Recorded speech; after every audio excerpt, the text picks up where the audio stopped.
I came here 10 years ago from Venezuela. Came with a marketing degree. Came here with $500 in my pocket, running away from a dictatorship and a country with no opportunities for the future, no opportunity for the young.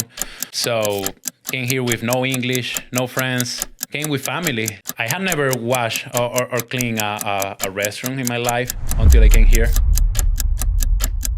You know, I was cleaning a toilet 6 years ago in the church, and I with a smile on my face, happy, you know.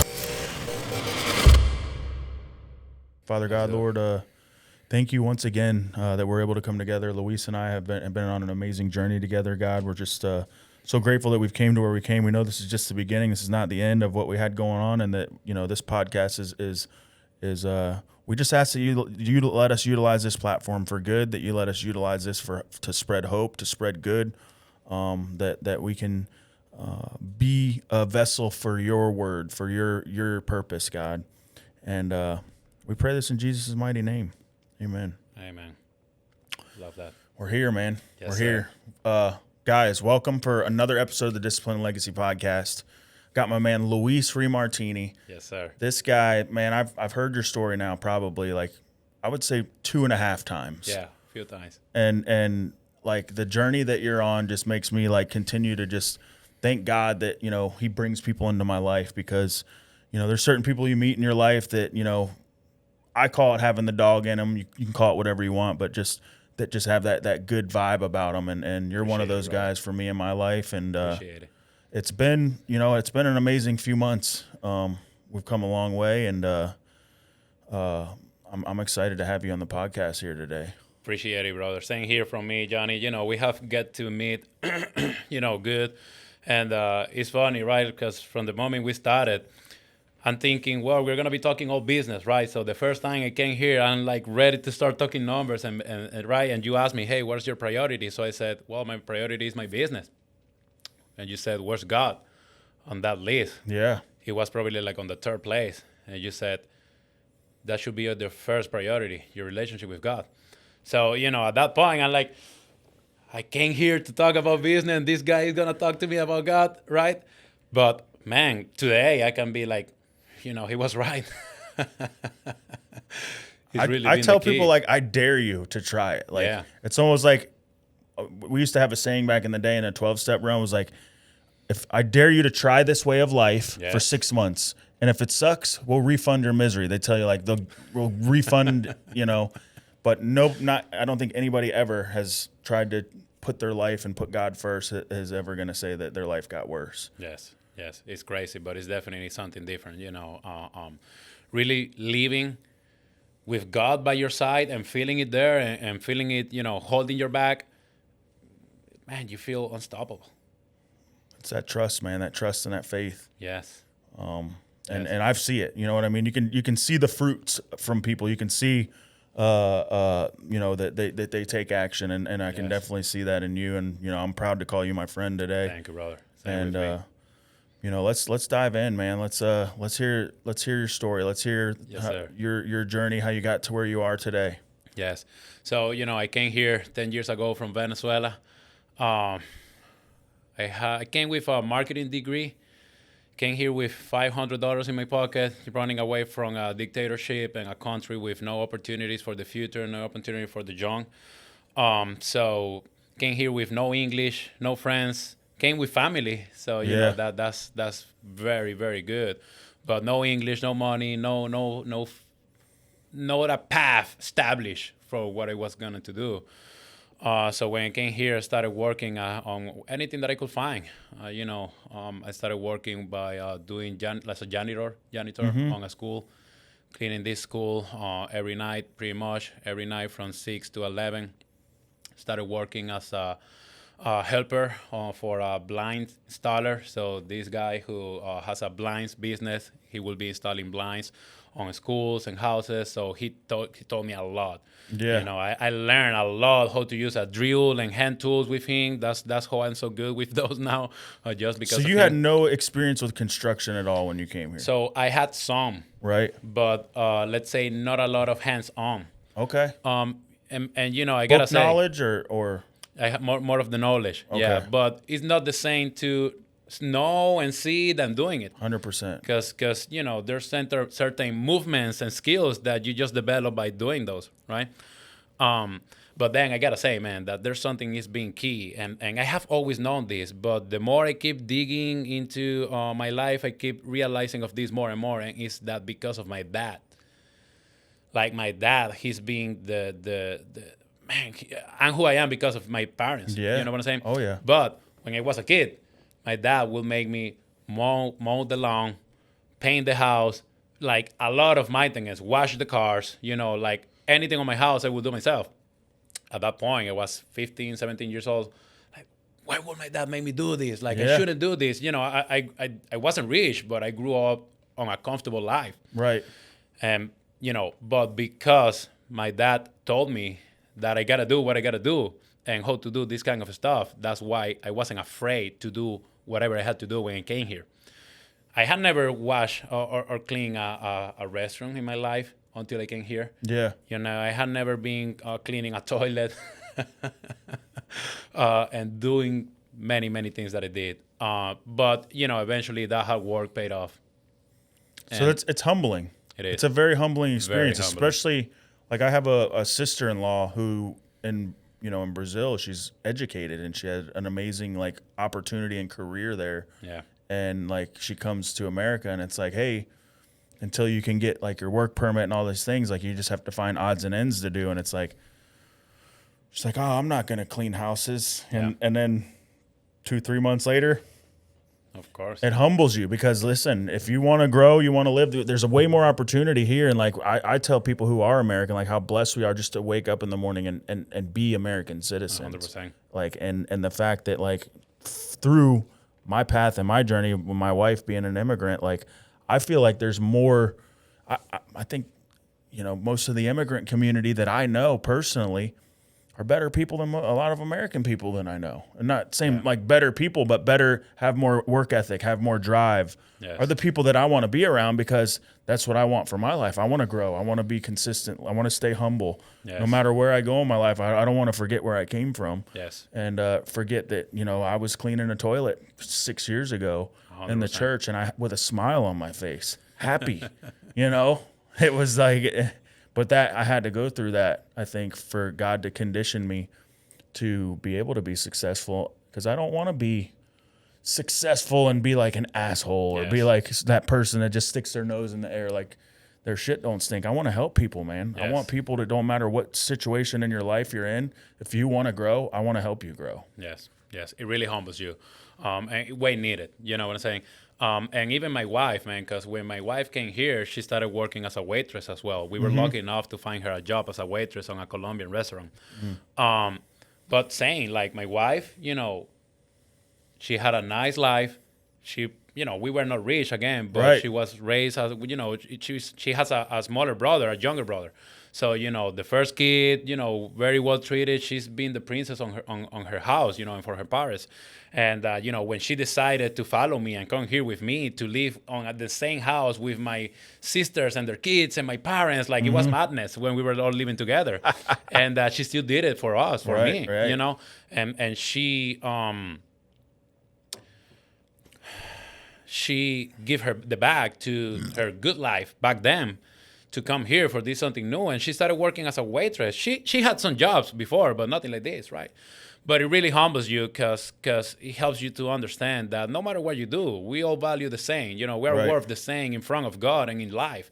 So like you were saying, because some people, they may consider themselves more successful or better than others. So then they see a waiter or a waitress or the people that is cleaning the toilets and be like, oh. Right. And it's not like that. You know, we're just, all of us, we're doing what we have to do to keep our family going. Like, there's no work to be ashamed of, you know.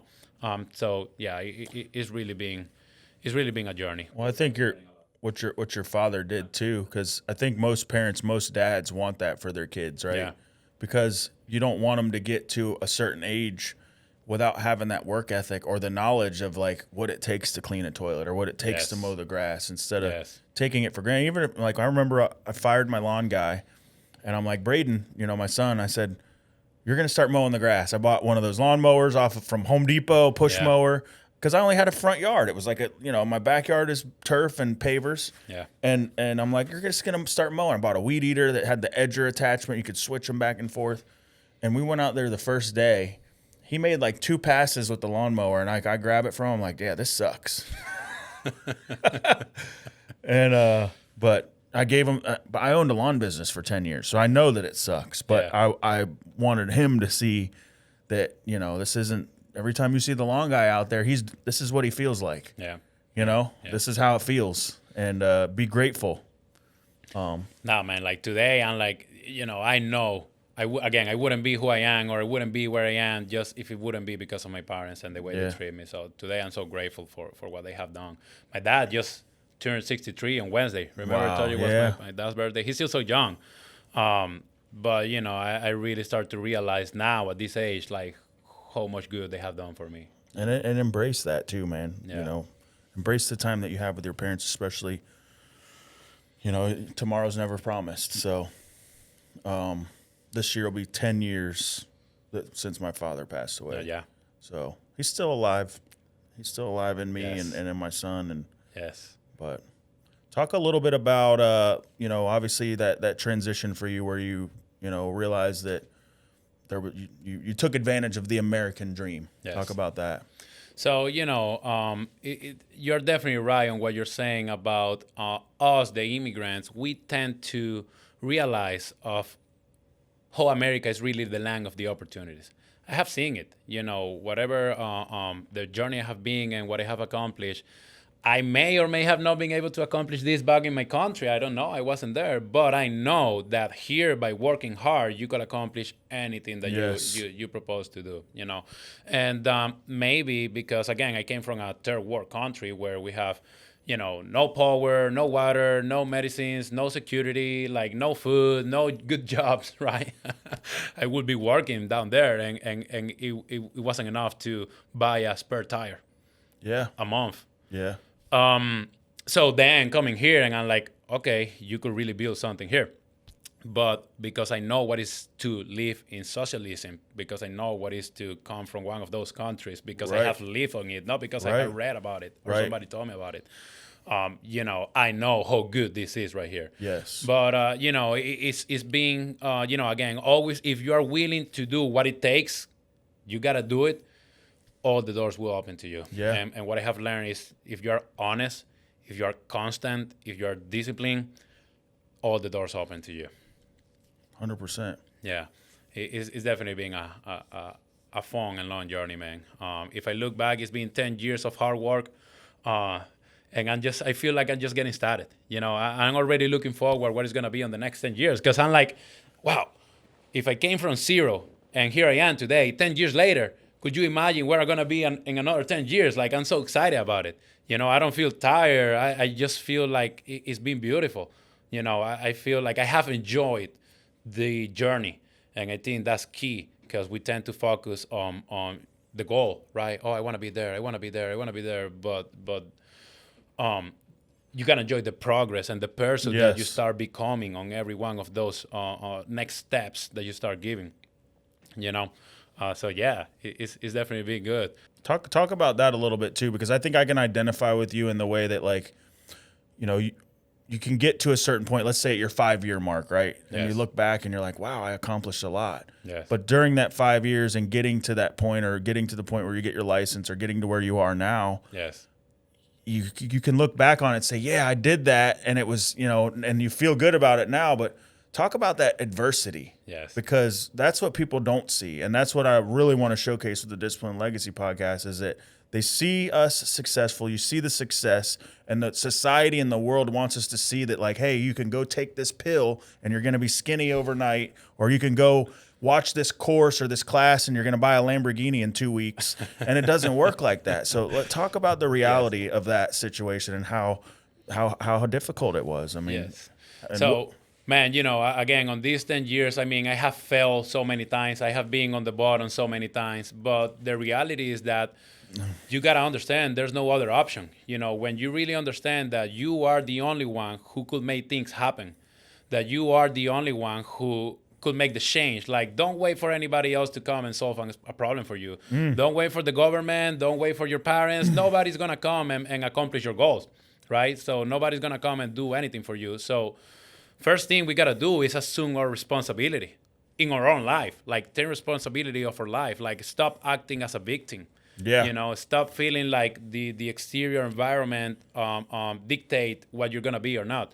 So once you take responsibility of your life and you understand that you are the only one capable of accomplishing your goals, nobody else is going to give it to you, then you get obsessed with your goals. Then you get like, okay, you know, like a horse. When they put this on the horse, so they cannot see anybody else, so anywhere else. So you start going like this. No matter how many times you fail, how many times you go down, you got to step up and just keep it going, keep it going, keep it going.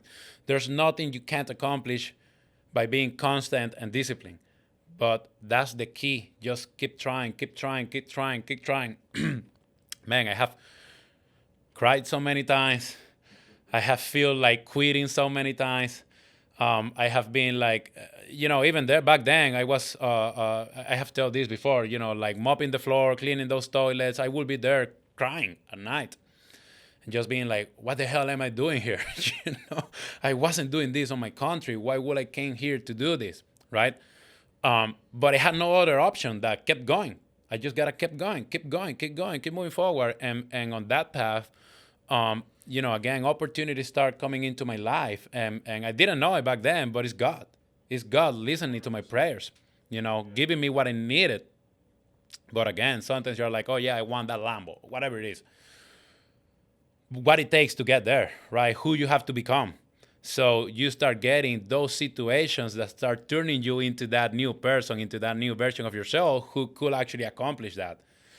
But, you know, it's like you were telling me, be careful what you ask for because you may just get it. And we have been asking for keep it growing, keep learning, getting more jobs, bigger jobs, and we're getting those. And now we're going through those growth pains and stressful weeks and days.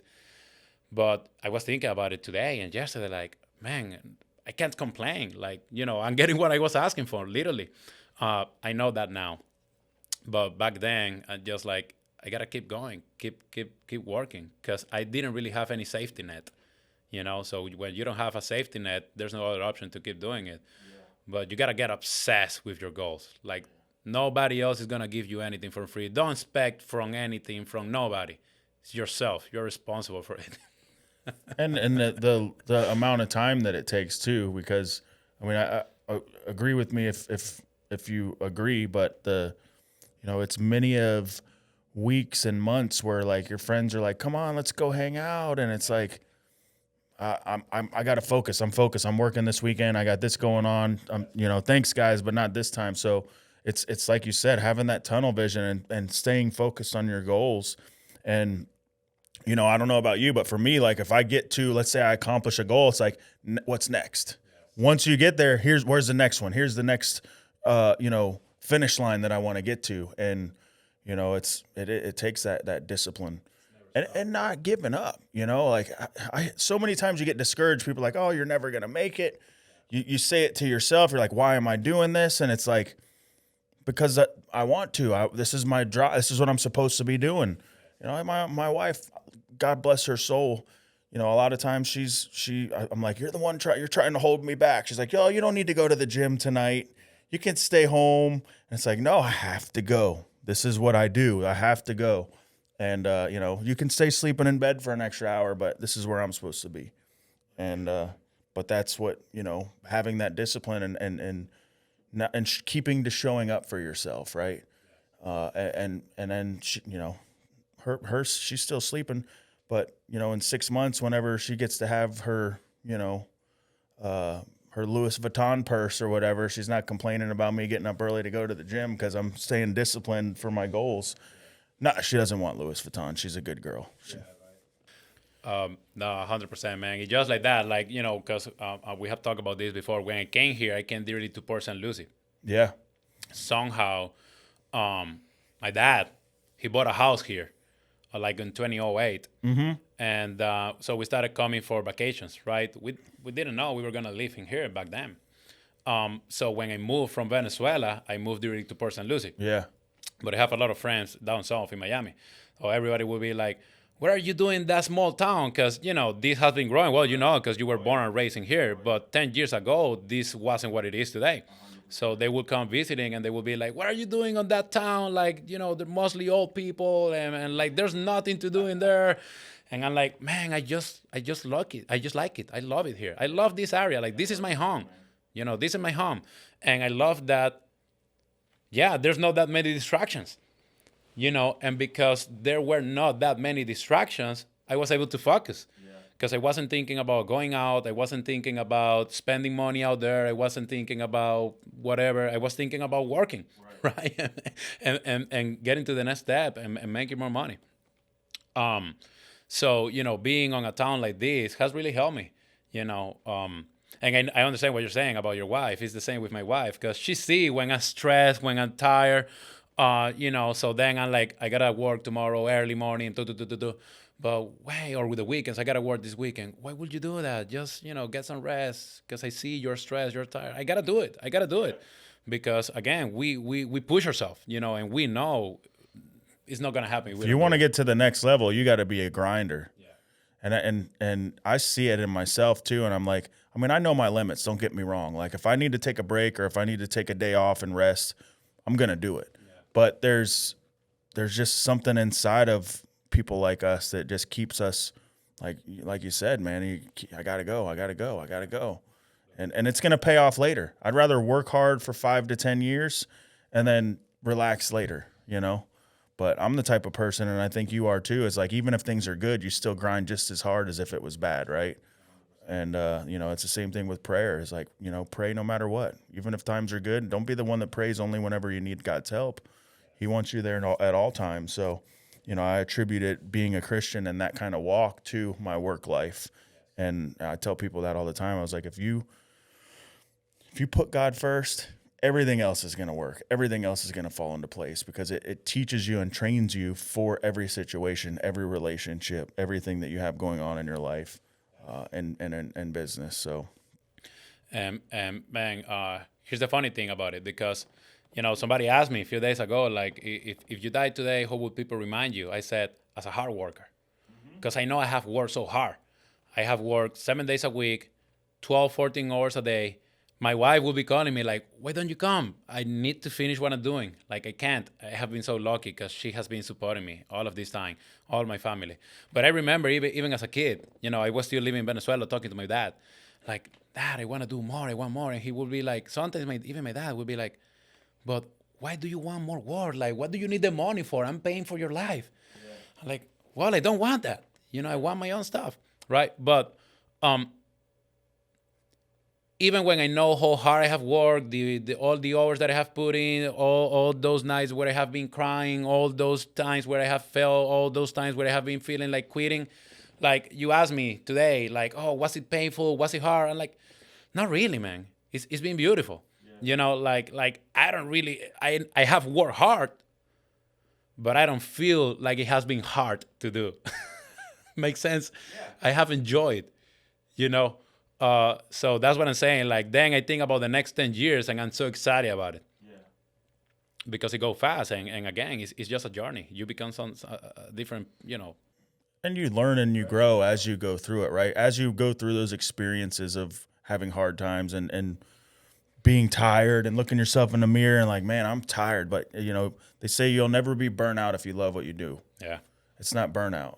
Yes. And I have a passion for everything that I do in my life. And I think that's why it's like, it's not hard for me. It's not difficult for me. And if you complain, it's just complaining. It's just noise. Yes. So there's no point in it. Just do what you got to do. Stick your nose down. Yes. And I think that's the old school kind of mentality that I was raised with. And I'm grateful that my father raised me that way. Right. Yes. And, but we talked about it too. And, and as we were going through the mentorship is that, balancing it too, right? Still grinding, still doing what we're supposed to do, but not forgetting what's the most important for us, why we do what we do. Yes. Talk about that a little bit and how you've kind of transitioned and focused on being intentional about that. Yes. So, I definitely was, for a long time, I was on that trap where all I would be doing was working. And then I go home, and guess what? I'm thinking about work, right? I'm keeping the stress on my shoulders, and then I'm not there. Like, I'm there physically, but I'm not present, right? So my wife will be talking to me, my family will be talking to me. Sometimes I wouldn't even reply to them, answer the question, or then it's like, did you hear what I said? You remember what I told you yesterday? Yeah, and you're caught up, and I don't remember what you said. my wife just hangs up on me now. She's like, I'm like, what happened? She's like, you weren't even paying attention to me. I'm like, Yeah. I'm sorry, I was texting, but yeah. Sometimes I'm with my wife and I have my parents on speaker. So as they talking to me, I'm also sending a text message, and she's like, stop doing that. Stop doing that because you're not paying attention to what they're saying. So, I was there for a long time. Man, until I realized that there's situations that are just out of my, Go ahead and say it. yeah, Say the word. yeah, they're out of my, Control. yeah, out of my control, out of my, yeah, let's say, so I have my influence circle, right? Okay. And there are situations that are out there that no matter what I do, they ain't gonna change. So, I used to take a lot of work stress to my house, like, oh, our customer is mad because something happened, because this problem came up, and I don't know, the concrete was late, or we have to work this Saturday, like something came out wrong. And then, I understand, like, nothing is gonna change because I go Friday night to my home stressed and thinking about it. Nothing's gonna happen till Monday, maybe.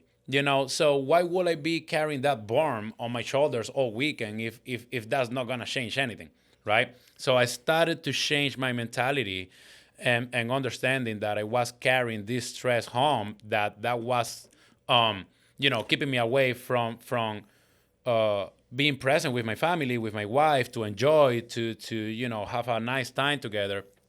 And at the same time, I was just burning myself, like consuming myself, Yeah. getting skinnier and not taking care of my health and not taking care of my mental health, like getting so worried.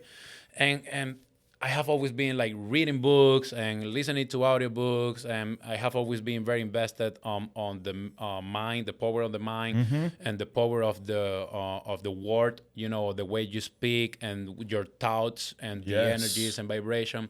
So I keep learning about that, right? So every time I learn how to, inside of my mind, stand back and really look at my thoughts and really understand the way I react to certain situations and why would I do that, right? So like we were talking earlier today, like the way my body ties up when something is happening, like why would I do that? Because at the end of the day, it's only me suffering for something that doesn't really, have a solution right now, right? So I started really watching my thoughts. I started really taking the complaints away, the negativity away. When I see it, I just let it pass because, something that I have been learning is that we become what we think about most of the time, yeah. right? So most of the time, I'm on a positive state of mind. I'm love, I'm present, I'm living. And then I saw the change when I started to be present at home. And even, man, when my first daughter was born, and like I gotta live this because I don't wanna miss it. Yeah. I really, really wanna enjoy every single stage of her life. Now I have my second daughter, so I had developed that skill. It's a skill, like it's a superpower that you gotta work every day, just training as a muscle. As soon as it passed my door, I'm leaving the stress out. Yes. Of course, I'm getting calls, I'm getting text messages and stuff like that, but I'm not going to carry the burden of a problem that I know I can't solve by being stressed at home at 8 p.m. instead of being enjoying with my family, right? So that's key, man. And I was hearing to this guy a few days ago. He was out there working hard. I know a lot of guys. They're out there working every day, 7 a.m. till 5 on their job, and then they have a second job working till 9 p.m. And he said, that's great. They're grinding. That they're doing what they have to do. But when do you enjoy your family? Yeah. Because the reality is that every day that is gone, past, is gone. Like it's not coming back. So I feel like by started living, being present in your life, it also helps for the rest of it to start 100%. blooming. When you feel good with yourself, when you feel good with your life, when you're enjoying what you're doing, everything else start coming together. Well, you got to think about it too, right? Because what is the reason why we want to be successful, right? one of the main reasons that most people would say would be money. Yeah. We work hard, we do what we need to do, not because we want to be greedy, but because, yes, you need money in this world. You need money to pay your bills. You need money to do all these things. And to especially to run a business, you have to have money. So it's a focus. It is a primary focus. And the love of money is something that can take us out of ourselves, right? And to be able to realize that stressing about it, I think, like you said, it takes time. It takes building that superpower to realize it. As soon as I'm not saying you don't care about it, but whenever it starts not becoming like a super number one priority, like you said, you go home on Friday, you owe all these bills and all these things. You're like, I'll worry about this Monday. And it just seems to work itself out. Yes. Because if we're on the grind, if we're always continuing to do what we're supposed to do, we have that compounding progression of success, then everything is going to work out. Yes. But if you go to that point where you're worried about it and you're, I'm not going to say complaining, but you're worried, that's all it's going to be, is worry in your heart. It's going to cause you to not be present at home. It's going to cause you to have stress, emotional, physical. It can definitely affect your physical health. I've known people who've had heart attacks over stress at a young age. And I think I can identify with that as far as developing a skill of, it's okay. It's going to work out. No matter what it is. Yeah. No matter what. Yeah. And that's key right there, because if it's what we have been talking, right? Like where are your actions coming from? Because you could be taking the same action, but it may be coming from faith. It may be coming from fear. Yep. It may be coming from the sensation of need, of a lack, right? So when you are chasing money because you don't have it,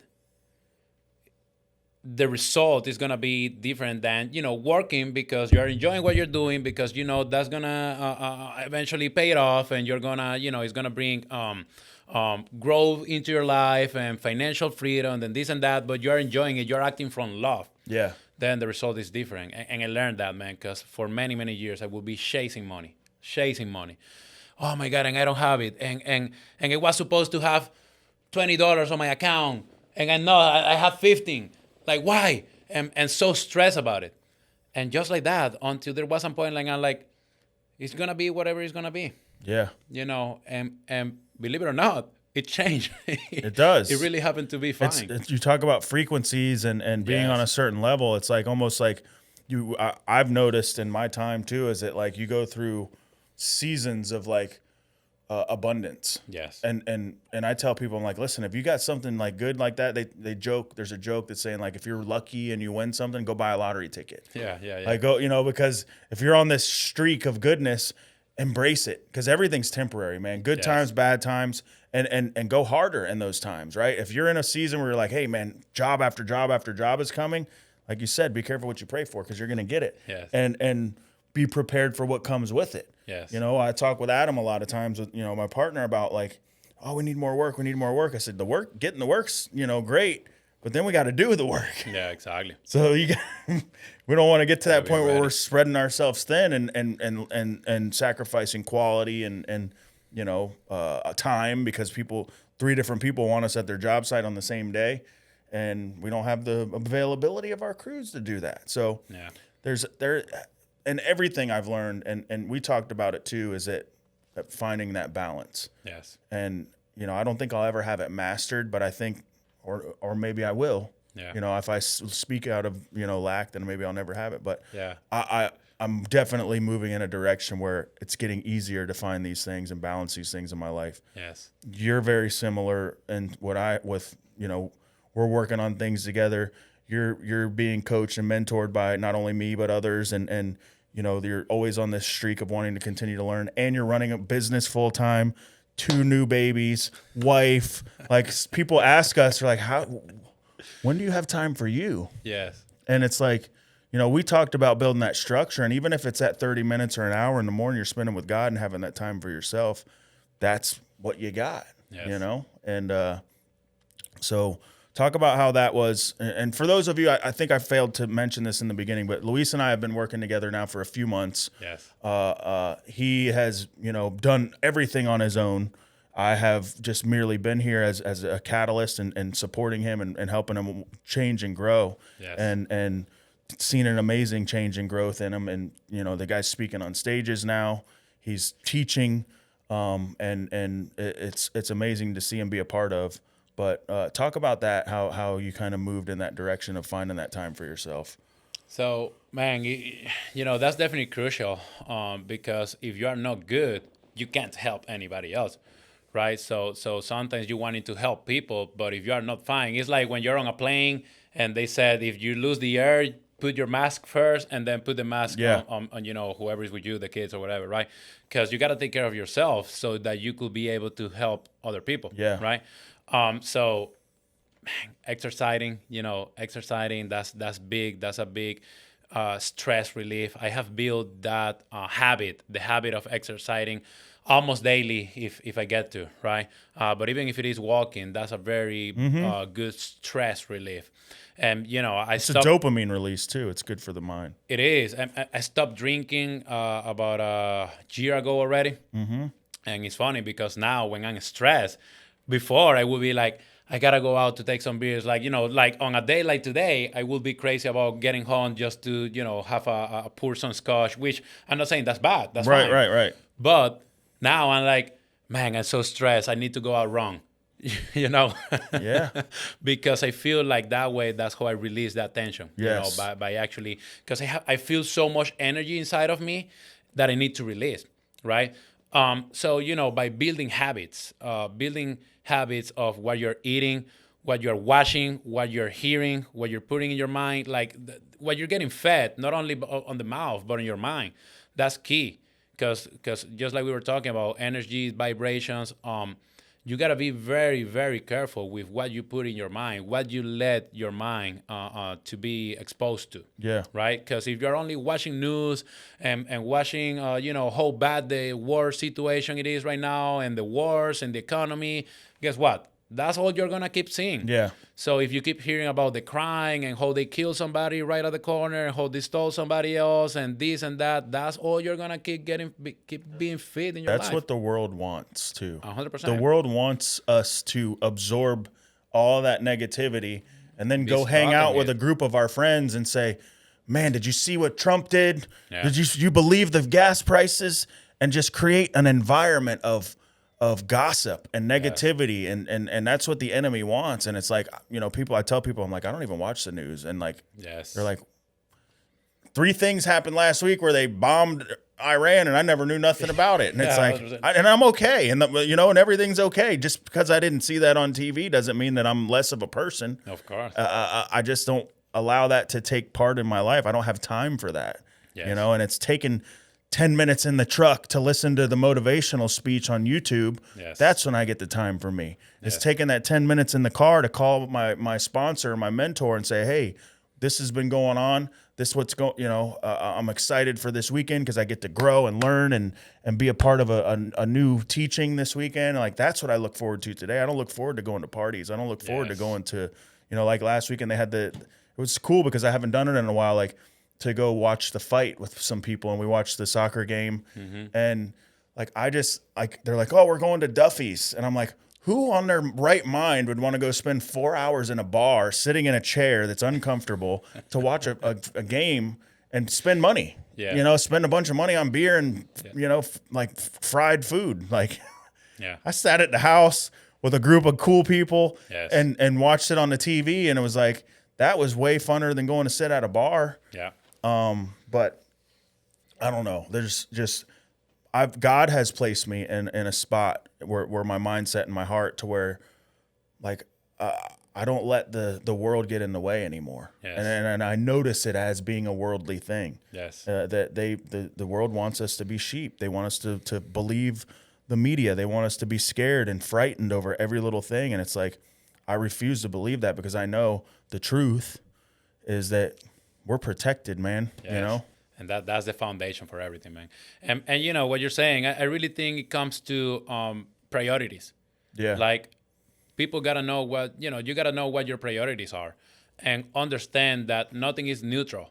Every action, every decision you take, it either take you closer to your goals or farther away to your goals. Yeah. Right? So whenever you're taking a decision like going to the bar, having some drinks, again, we're not saying that's bad. Right. But, just for example, right now, because we're recording this, it's the 17 is the 17 today, 3 p.m. There's a game right now. So we could be like, oh, we're not going to do this right now. We can work. We got to go watch the game. That's fine. Nothing wrong with it. But we have priorities, and our priorities is to keep building something. Yeah. And that's why we're here. So when you start building priorities, like, okay, my priority right now is my family and giving them a better future. So therefore, you got to set apart the distractions. Yeah. You got to take responsibilities of your life. Yeah. Don't expect to have different results if you keep doing the same actions. Amen to that. That's the key.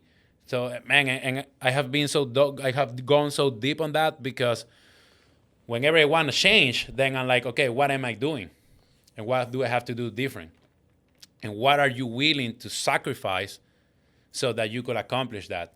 Are you willing to sacrifice going to the bar or, watching TV every single night and changing the 2 hours of TV for reading a book or for, preparing for the podcast? Like you were saying, man, I know you do so many things. Like you have, your Bible group and you have the legacy community and the podcast and your work. But because you're putting your time into that, those are your priorities. So whenever you have 1 or 2 hours, you are not watching TV. You are just on your computer and keep working on it. So you really got to set your priorities and understand what you want and enjoying it.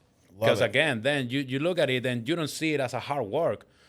It is hard work, but you don't feel it like that. You feel like you are doing what you enjoy, what you're passionate about it, right? So I really think it's being a lot of that, like taking distractions out of my mind. Stop listening to the noise and understanding that only me, I'm responsible for my life. So it doesn't matter what's happening out there. I got to stay focused on my own thing. And that's been the key. But again, it's a skill. It's a muscle that you got to train day by day, every single day. It takes time. You need to understand that things normally takes longer than what you expect. Yeah. And that's fine. But there's no other option. You just got to no other option. That's the way. That's my mindset, man. No other option. Yes. But and then moving on to lately, since I started working with you, honestly, because I had told you about this. So I was born and raised as a Catholic, right? Mm-hmm. And I went to a Catholic school, and I'm so grateful I did because that was really the foundation for faith, on my life, and praying and listening to God's word. By growing, I started making my own ideas. I probably, if I have to define myself today, I wouldn't define myself as a Catholic, right? But I would definitely define myself as a man of God, a man of faith. I feel like I have a much closer relationship to God than a lot of people that is, every Sunday at church or I really feel I have developed a very, very close relationship with God. But that, knowing and understanding that God is holding me, that whenever I thought of myself, then I remember He's there. And then I'm like, it's going to be fine. Yeah. It's going to be okay because He's there with me. And that's it. Who against Him? Nobody. That's it. So, when you really build that understanding and that belief of God is right next to you and within you, inside of you, then when you doubt of yourself, you have the faith in God. Yeah. And that's how you're still going to go through whatever it is. You brought up a good point there too, because I think we talked about that too, as far as like religion, is created a divide. Like you have different religions or whatever, and I think that the church environment, so to speak, like I've been in it. I notice that some people need that. They need to have fellowship every day. They need to go hang out every day, and but at the end of this life, what do we have? At the end of this life, it's me and God standing at the pearly gates. You're not going to be there. AJ's not going to be there. It's me and God. So like I've developed this relationship, and I think that's exactly what you're speaking of too. Is that that's all being a man of God is having a relationship with Him. That's what the Bible tells us. Yes. And we are the church. Anywhere we go, we bring the church with us. It's not a building. It's not somewhere that you go on Sunday to just check a box off. Yes. And And I didn't want to be that. I didn't want to do that. And I learned it. I noticed. I said, everybody's like, oh, why don't you, serve and be a greeter at the church? I'm like, listen, I don't got to hold the door at the church and smile at people. Like He has plans for all of us for different ways to have to do our ministry. And sometimes, like for me, like it's going into dark places, or it's going into like He has more for us to go into the world, and it's wherever we walk on a daily basis. It's not just on a Sunday.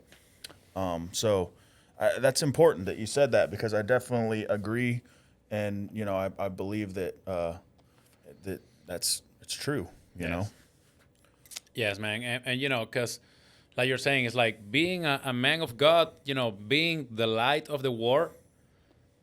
It's not about what you're saying. It definitely comes with the way you speak. Yeah. But that's not done by speaking, but by doing. That's right.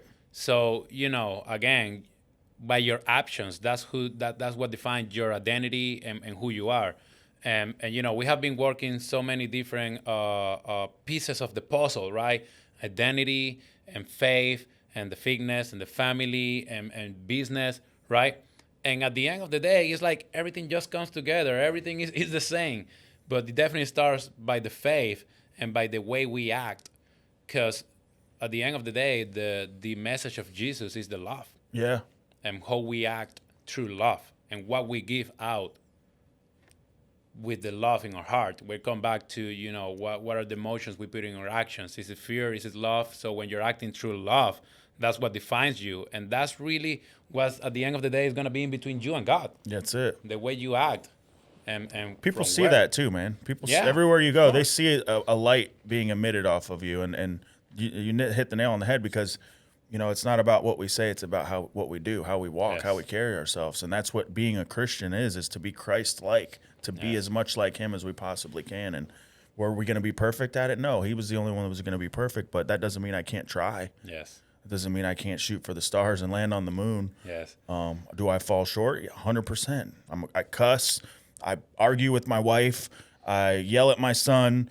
I yell at the people that I work with.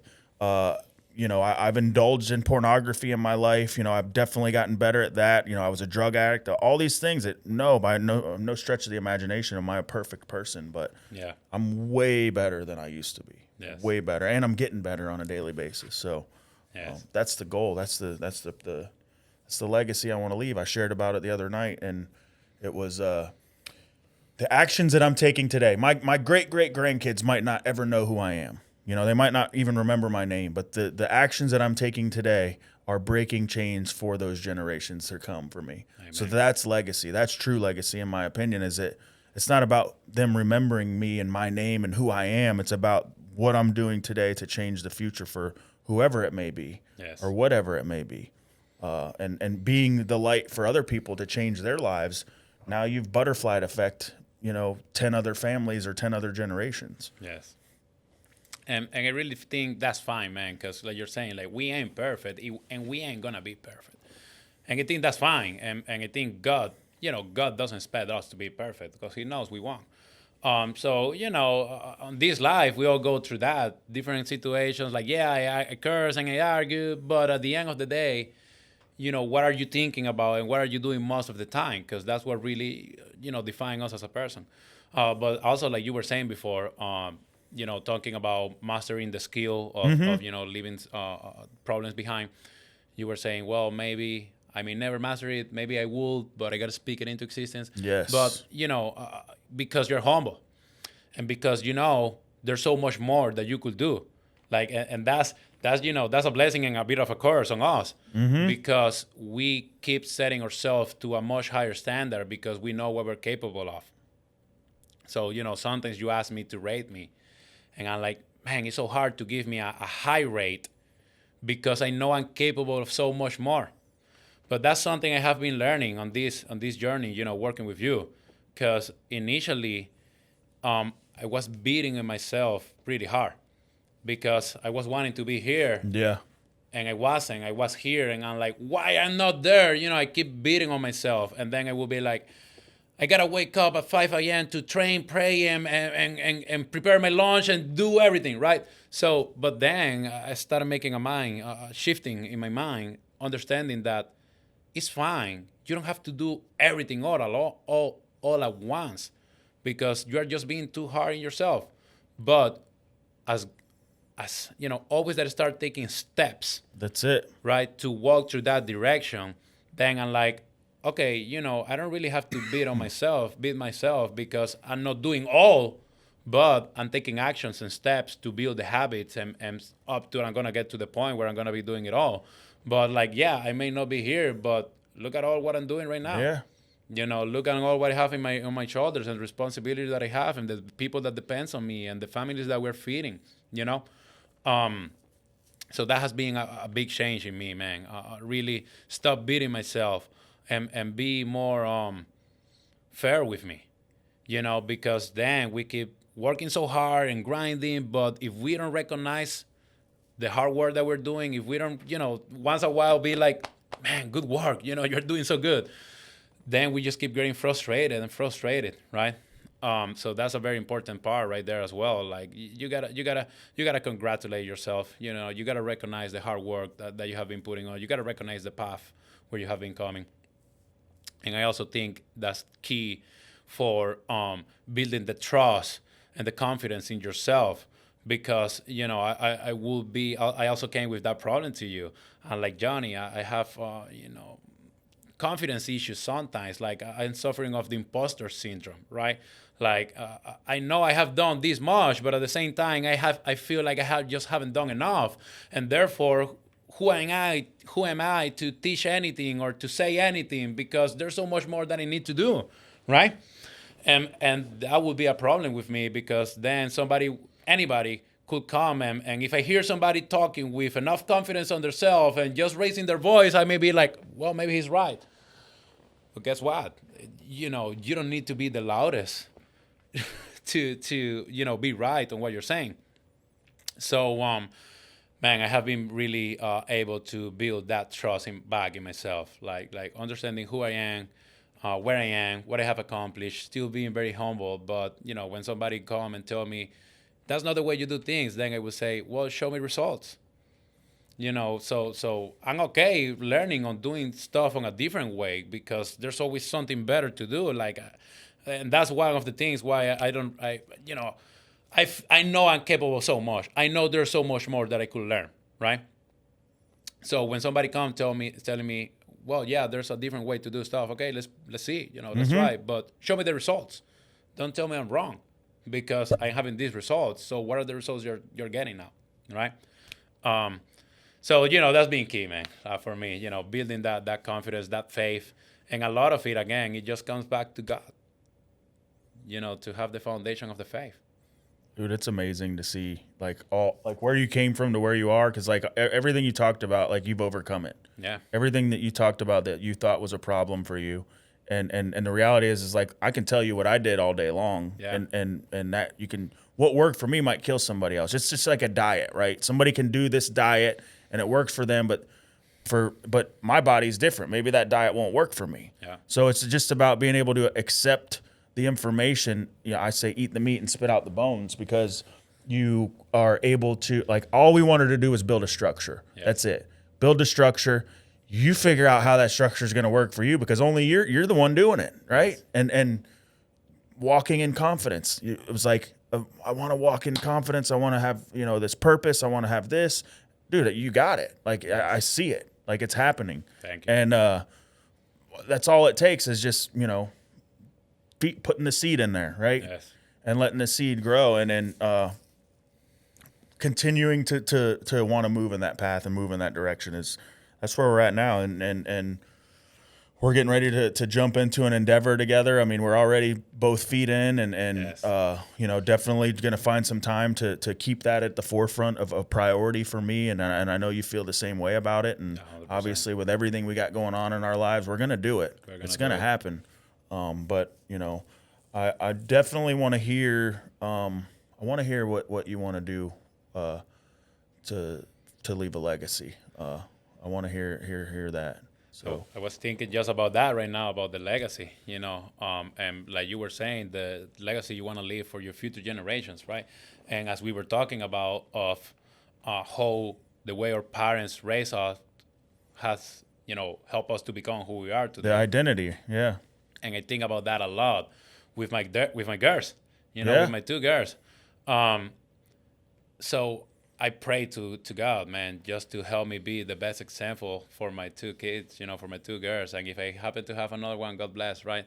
Little but Luis Jr. yeah, who knows? Yeah. Well, it's funny because everybody keeps like, oh, you're going for the boy now, right? You're going for the boy now. You're going for the boy now. I have always have a number in my mind of having 3 kids because I have 2 sisters, so we were raised at 3, right? We were 3, and my dad would always say, Luis, we are like a hand because we are 5 fingers on a hand, so that's what we are. So my mom, my dad, my 2 sisters, and myself, right? So he would say like, if you're missing a finger, then your hand is not complete. So the same is with this family. Wow. So he really put that seed on my mind. And my 2 sisters, they both have 3 kids each. So I have always been with that number. But people keep telling me, like, yeah, you're going for the boy, you're going for the boy. And I gotta tell you, man, if I have the boy, like, I know that will make me so happy.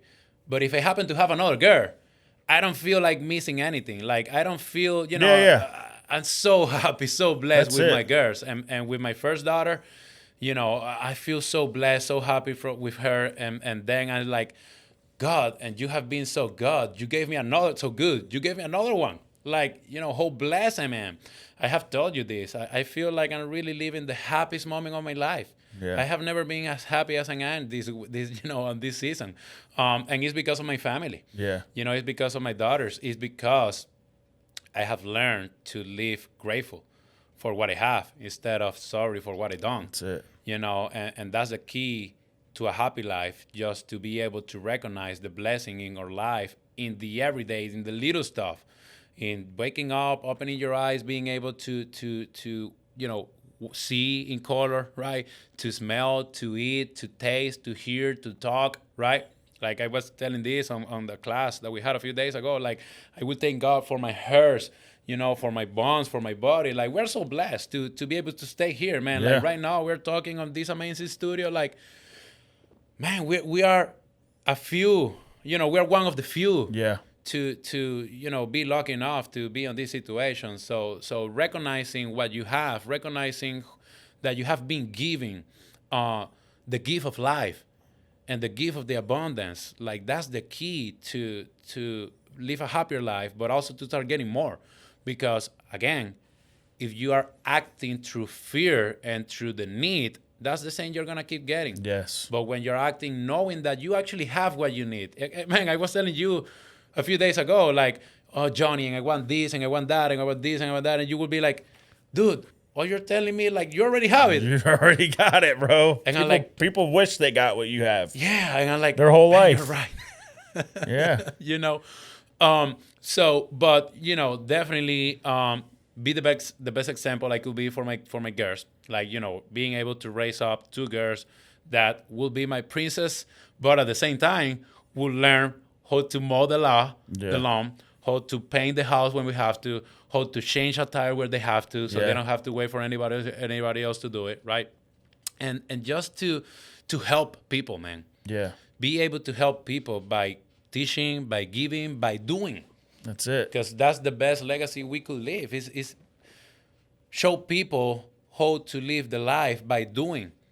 You have a lot of talkers, but what about the doers, right? So that's the best example you could live and just set the next generations for success. We have been talking about this, about doing videos and just, leaving a message out there that is going to work no matter when. Like it could be 100 years from now, the laws of the universe ain't going to change. That's it. They want to keep us distracted. They want to, keep us away from it, but we got to be the light of the world. The same things are happening today that happened thousands of years now. Yeah. The same words are being said, the same principles are being used. But the difference between then and now is that, obviously the Egyptians, they were able to document some things, but we're able to document and utilize the platforms that we have at our disposal for good and for bad. Yes. It's a double-edged sword. You can look at, social media and see how it's used in negative ways, and you can look at media and see how it's used in negative ways. So why not take that and use it for positive and to leave an impact through video, through content, through what we do in our lives, right?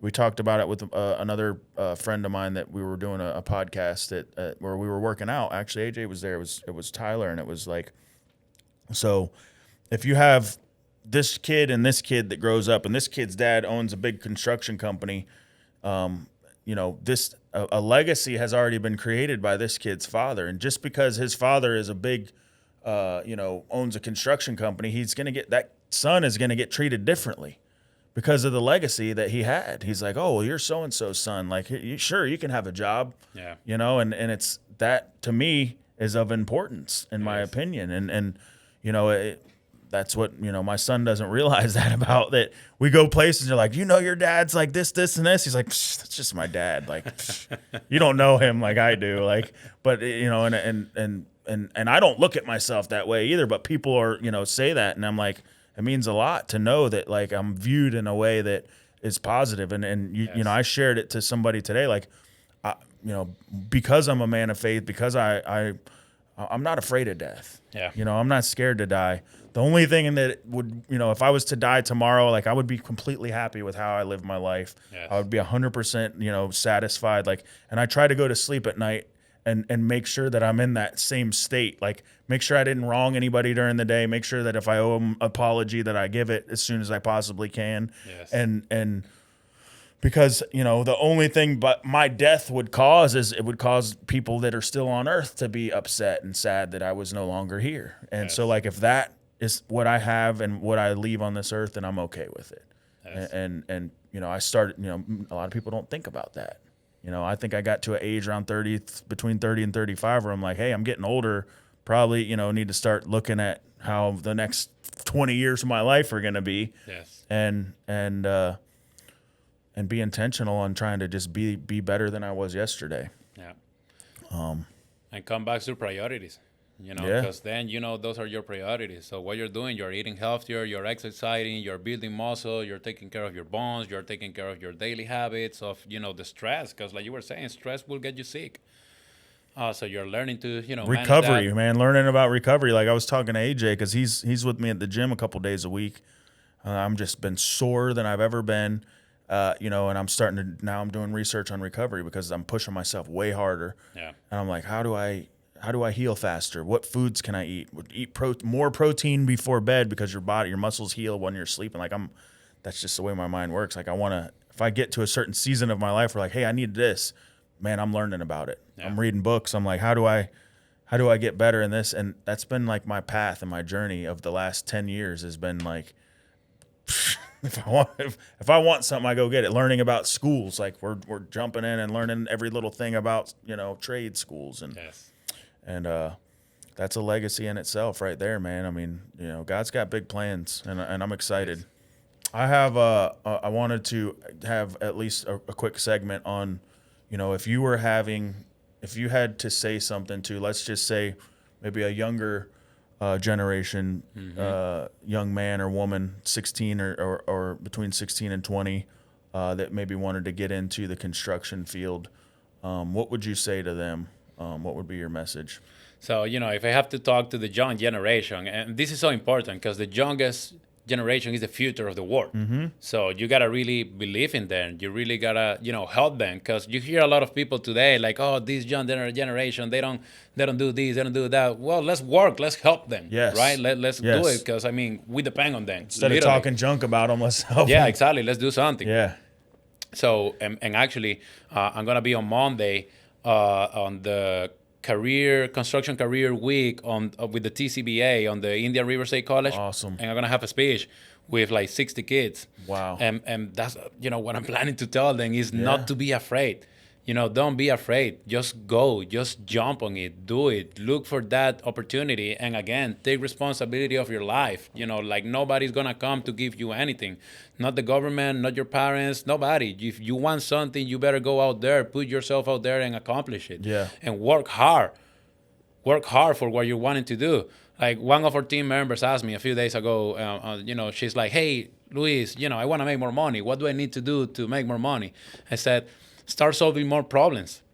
Like, when you see a problem, solve it. Find the solution. Don't come to me with a problem. Come to me with a solution, right?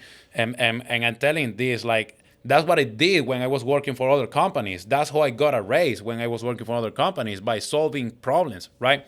So make yourself valuable. When you start working on a company, add more value. You gotta be willing to give without receiving for a time. But when you make yourself more valuable, the more value you give to the company, that's what they gotta give you back. And if it doesn't happen, then you gotta look somewhere else, because the only way a relationship could work is that where it's a win-win. So it couldn't be a win-lose. I'm a big believer in that. So don't be afraid of it. Go do whatever you gotta do. It ain't gonna be easier. And it's funny because this is probably less competitive market right now, construction, because less people is wanting to do what we do. Yeah. Less people is willing to do what we do. Less people is willing to be out there under the sun, 12, 14 hours a day and working Monday to Saturday to Sundays nonstop. So that's actually an advantage for us, 100%. An opportunity for us, and for whoever want to join on the construction trades these days, because it's less competitive. And if you make yourself a professional, you're going to be more valuable. Oh, yeah. And that's what we're working on our company, setting ourselves to a higher standard, being able to solve problems for bigger companies. Yes. Hey, we have these many projects, we need help, we don't have enough employees, could you do this, could you do that? Of course, we're going to do it, and we're going to do it to the highest standard, because your reputation, or the reputation of whoever is hiring us, is our reputation as well. That's right. It is on us. So to the new generation, people that is looking about doing construction, just go ahead and do it. Don't believe and I don't want to say it's impossible. Maybe it is possible, but it's a very low percentage. Those things like, you will get rich next week, 2 months, just do this, right? It ain't work like that. You just gotta put the work out there, but do it with love. Don't do it through the fear, because when you act through love, that's where the things start coming back to you. And working hard from your heart. That's right. Because when you learn how to work from your heart, you realize that working hard is actually easy. 100%. That was last week's teaching. Make sense? Yeah. Yeah. Because you are enjoying it, because you're being joyful, you're really giving your best out there. And when you act through your heart, the universe has no other options that give it back to you. And the thing is like, even like, I do things from my heart, like serving people, and without expecting anything in return. And it doesn't always happen that way, but it seems like it's like unfair, because like, I think I get more out of serving than the people that I'm serving most of the time. And sometimes it comes back to you in money or opportunities or whatever it may be, but I don't go into it thinking that. I go into it thinking that I just want to help somebody. I just want to be of service to the world, to instead of what the world is full of, which is negativity and division and arguments. And we need to be the change. And I think you and I are on the path to help making that happen. And super grateful to be on that path with you. Same and here, real quick, what would be, if you had a, let's say, if you could explain, why mentorship was important to you, and what, like, how that value to you, what return of investment you got with the value of it. Yes. So mentorship has been very important for me for many, many years, right? Starting with when I came to the U.S., I had mentors that I didn't recognize back then. Like, I wouldn't see them as a mentors, because I probably wasn't really aware of what that really meant, right? Like what a mentor is, and how helpful a mentor is in your life. So back then, they would teach me. I would see them as my teachers, let's say, right? But looking back now, it's like, wow, they taught me so much. Like, not only about how to do the work, but how to do the business, and how to be honest, and how to have work ethics. And that has been a key for, my career, right? So the key about mentorship, because that's what a mentor is somebody that has already walked the path that you're about to walk, has already made conscious and wise enough about that experience, right? to actually help you and guide you to go through it without going through the losses and pain that they went through, right? So pretty much having a mentor is accelerating process. You're pretty much going through a mentorship to skip steps, if you want to think about it that way, because then they could help you to avoid mistakes that you would be avoiding by yourself. Yeah. Man, I made so many mistakes. I learned. That's everybody I talk to too. Is like, man, I learned the hard way. And Yeah. It's like, so now I want to hear what people got to say because I don't want to do the hard way on some stuff. So. But sometimes you need to, Yeah. because those mistakes and those lessons that you learn the hard way, those are the ones that you won't forget. Those are the best ones. Yeah, like when you can hear what somebody's got to say, but until you go through it yourself, it's a whole different ball game. That's when you're like, okay, I ain't doing that again, right? Yeah.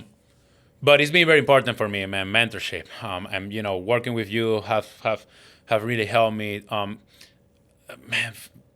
going back to God. Because I have been telling you, like, I have been always having God in my life. Like, God is always within me. Mm-hmm.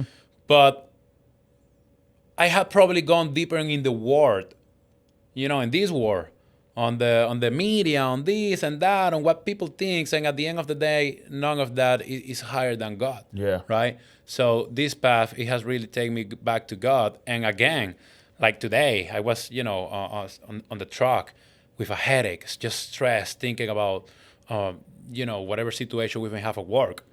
And I was like, I wanna listen to the word. Because I have been listening to this podcast where they do like a verse a day, mm-hmm. and then, they talk about it, and, it's all calm, and they put soft music, and they talk about that, and I was wanting to listen to it, because now when I'm on those moments of stress, I'm like, let me calm down. Let me hear the word, So I gotta say that by working with you, that has been one of the biggest learnings. And you know this because people will see you and maybe like, oh, this guy, maybe he's rude, or maybe he's like, I'm not gonna talk to him because he scared me, like I don't know what he's gonna say.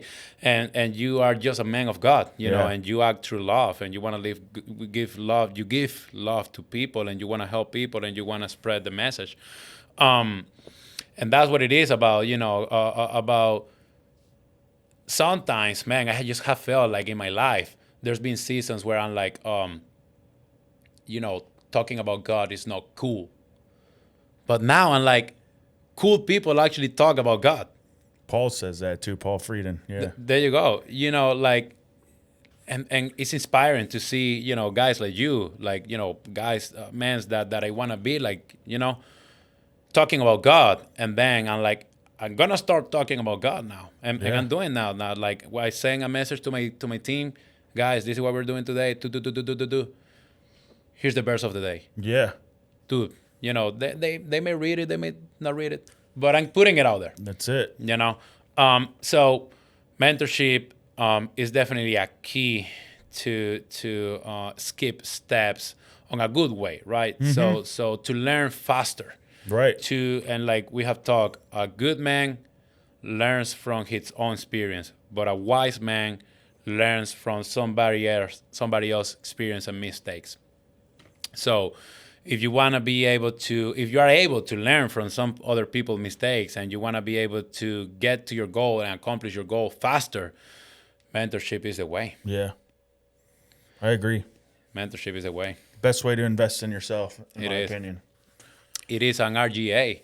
It is a revenue generating activity.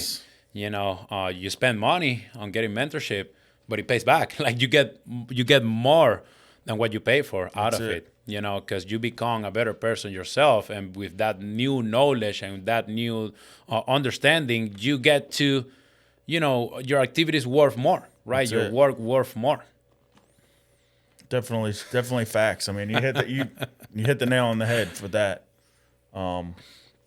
What do you got going on now? So many things, man. I'm so excited for the future. But again, I just feel like I'm starting. So I still see my company as becoming a reference on the construction industry. Like, I know I am already, but I want to keep going to where new generation will be like, I want to be like those guys. You know, I want to learn how they did it. I want to mirror what they did. You know, I want to learn from them, right? So I want to keep setting ourselves as I want to keep setting the standard, the highest standard, the go-to, the reference on the industry, and being able to be the number one on the treasure coast and its surrounding, man. You know, but also to be able to help more people with my personal brand, with my message, with what we do, with the way we live our life, right? So it's not only about the business, but also about who I'm becoming with my family, as a parent, as a father, you know, of 2 girls, right? As a brother, as a son, as a leader, and keep going deeper into the understanding that a good leader actually serves its team. So, you know, a leader is not really somebody that has people working for him, but you actually got to work for your team and help them to become the best version of yourself and hold them accountable. And that's important. Another important part about the mentorship, to have somebody to hold you accountable for your actions. You know, because sometimes we are trying to hold everybody accountable, and who's holding us accountable? We do. But it's always good to have somebody else to be there. You know, like, hey, are you doing what you're supposed to? Right?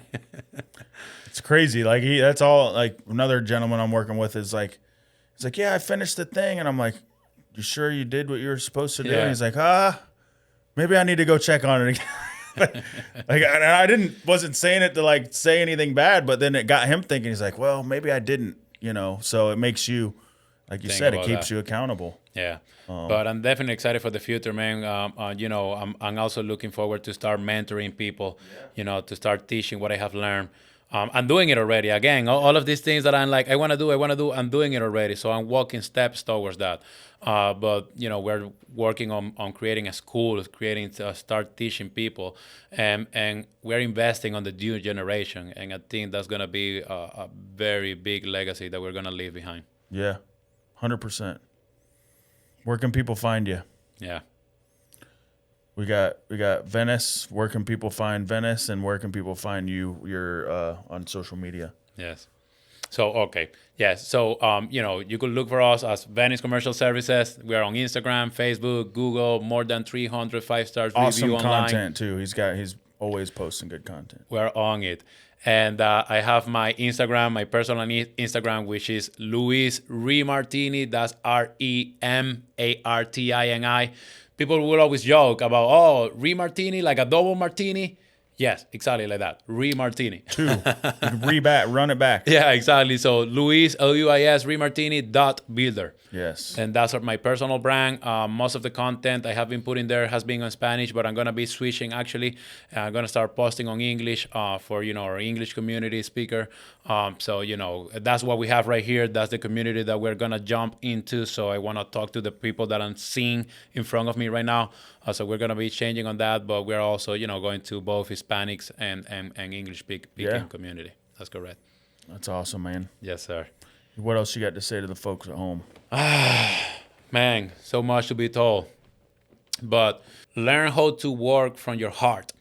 You know, really, I want people to really understand how lucky you are. You know, if you're watching this, if you have a computer, if you have a TV, if you have internet, if you're able to take a hot water bath this morning, if you have a roof under your head, if you have food on your table, if you have a car, or if you have enough money to pay for the bus, or if you have a bike, if you have family, if you have your parents, if you have somebody to hug today, if you're able to see the world and enjoy and smell and stand and move, how lucky you are, how blessed you are today.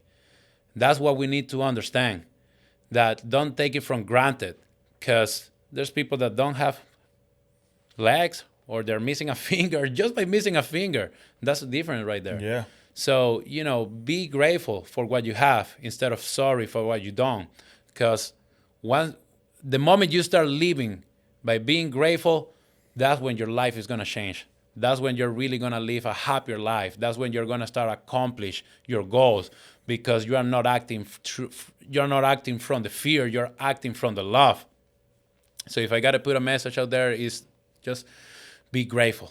Be grateful for everything and anything. And you could become anything and anything you wish to. But you got to act through love. You got to act through your heart. Yeah. You got to work hard through your heart. That's the key right there. That's awesome, man. Yes, sir. Awesome conversation, brother. Guys, don't forget to we're going to put all of his links in the bio. Go check him out. Go follow him. He's got some awesome stuff coming up. We got some awesome stuff coming up. Stay tuned. Thank you once again. Don't forget to subscribe, hit the like button, leave a comment, and thank you for tuning in for another episode of the Discipline and Legacy podcast.